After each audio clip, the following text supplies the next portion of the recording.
how could he do it? And did he acknowledge that he had 3 sons? Actually, I just wanted to know if he acknowledged that he had a son named Wayne. And I was teaching at that time. I was a professor at St. John's University in New York. I was teaching counseling psychology. And that was the time of a lot of the things that Lyndon Johnson had put into effect called the Great Society, and they were integrating some of the southern schools and so on. And I was given a job with the federal government, a temporary job, to just a part-time thing to go along with my professorship. I was to fly down to a place in Mississippi called the Mississippi State College for Women in Columbus, Mississippi. And I thought to myself, I had just found out recently, I don't even know exactly how far back it had been, but I had found out that my father had died. And I looked on a map and I saw that Columbus was only 200 miles from Biloxi, and I knew that my father's body had been shipped as an indigent from New Orleans to Biloxi. So I got down to Columbus, and I sat in on classes and I wrote up my report on the civil rights laws and whether they were being honored and so on. And then I rented a car, and it was a Friday afternoon. And the car that I rented was a 1974 Dodge Coronet. It was blue. And in those days, they only had the lap belts. They didn't have the shoulder belts, the shoulder harness. So this car, as weird as this all sounds, and my life at that time was really shaky. I was drinking. I wasn't in a good kind of relationship I wanted to be in. My writing wasn't, I just couldn't seem to put it all together. I was overweight.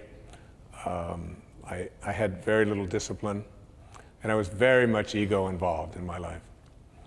And, but I always knew I had a different kind of a destiny, and I just couldn't seem to get, and this stuff with my father was always there, this internal kind of rage. And so I got in this car, and the car was at an Avis rent-a-car place, and nobody had ever rented the car before. Nobody had ever driven the car before. It had 0 miles on the odometer, like 0.6 or something. It had been trucked in that day to be rented by me. So I rented this car. I got in, and I went to put on the seat belt, and I put the left belt on, and then I reached under to get the right belt, and there was no right-hand belt. Now, I was a fanatic about wearing seat belts and so on. So I got out of the car, and I wanted to find this belt. And I took the seat out, and I put it on the ground.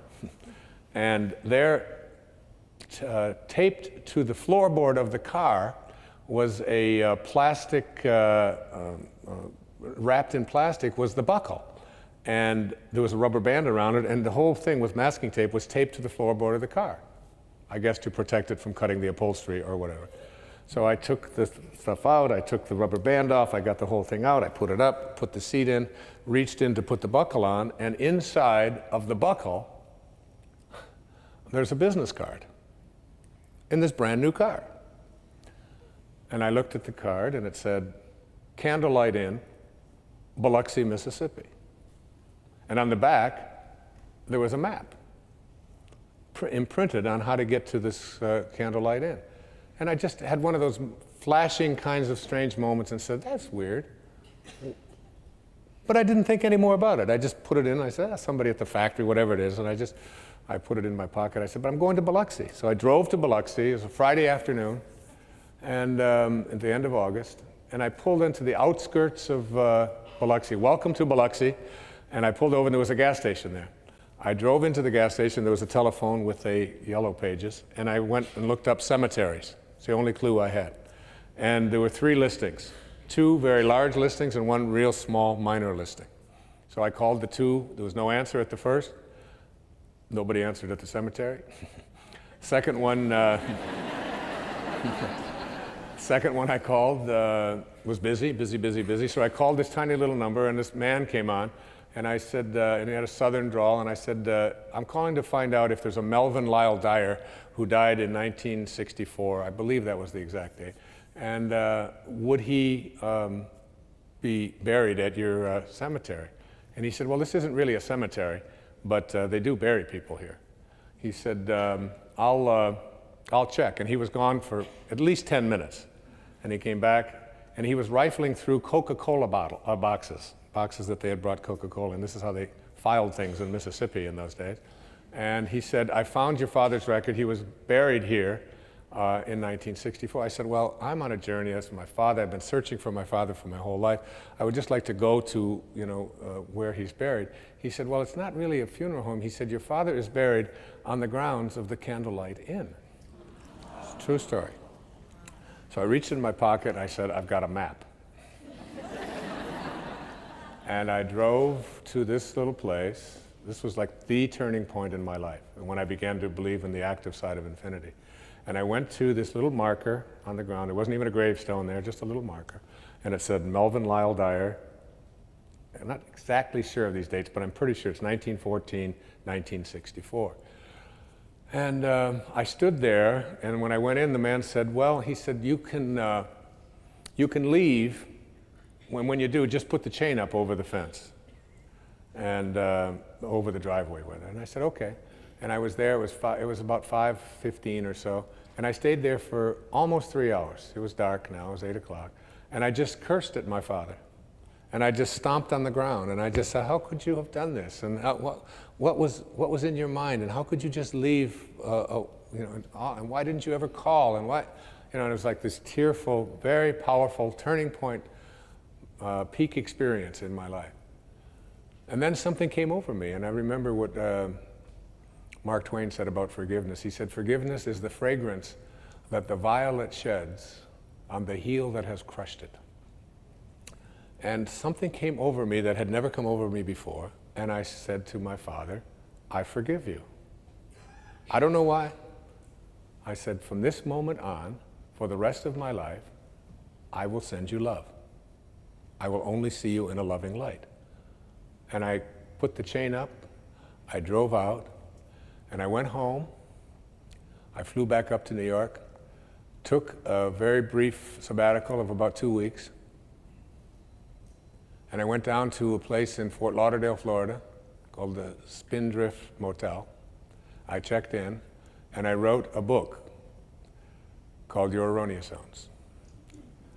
Today, there are 32 million copies of that book in 48 languages. And I wrote it in less than 2 weeks, beginning to end. When I left there, I started running. And I started a running streak shortly after that went for 22 years without missing a day, 8 miles every day. I quit drinking. I entered into a different kind of a relationship in my life. The children that I had been wanting to began to show up in my life. I changed my diet around. I stopped eating toxic foods and behaving in toxic ways. And everything that I have been able to create and accomplish in my life came about because of some mysterious way that a business card got put into a car that had never been driven and ended up in my shirt when I was going to the place where I was trying to find my father. I could never begin to explain all of that. It is all so mystically mysterious. But that act literally changed my life and turned my life around. And I can remember as a young boy living at 231 Town Hall Road at Mrs. Scarf's house. And she came out one afternoon and she handed my brother Dave a banana and she handed myself a banana, and we were sitting on the back porch, and she said, with tears strolling down her face, Mr. Scarf died this morning. And I, in my innocence, I was maybe 6 or 7, I said, when will he be back? And she said, never. And I remember peeling that banana and going up onto the bunk and lying there and trying to contemplate never. I don't know if you've ever done that, but going to sleep and dying for 1,000,000 years is not a big deal.